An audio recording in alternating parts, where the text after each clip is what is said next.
কেডারে তুই? I love you Kali বৌদি। I love you দেখবি আমার স্বামীটা ডাকবো। এই কিডারে? হ্যাঁ গো এদিকে এসো দেখিনি।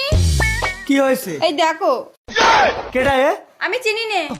চিনিস নে? ঘরে লোক ঢুকাই বেলা নাটক করছো নাকি? হ্যাঁ এই বেরো, আর একদিন দেখি তোর ঘর থেকে ধাক্কাতে বের করে দেবো বল দিচ্ছি। হ্যাঁ কেনতিছিস কেন? কি হয়েছে বৎস?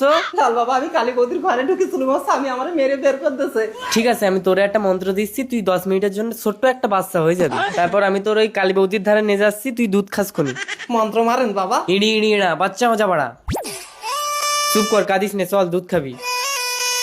মারে এই বাচ্চাটারে রাস্তায় গুড়িয়ে পেলুম, এর মা বাবা কেউ নেই, এর একটু দুধ দেবা? যাও দেখিনি আমারও কোনো বাচ্চা নেই গো। এরা আমি সাওয়ালের মতো মানুষ করবানে। শোনা শোনা আছে আছে দুধু খাবা? 10 মিনিট। কাউ শোনা দুধু খাও। ও মারে এটা কে? হ্যাঁ গো এসো দেখিনি। কি হয়েছে? তুমি ফের ঘরে লোক ঢুকাইছো? আমার কথাটা শুনবা তো? কোনো কথা শুনবা তোরা? তুমি বেরো আমার ঘর থেকে। ও মারে যা বেরো। কেরাম লাগতে। চুপ কর।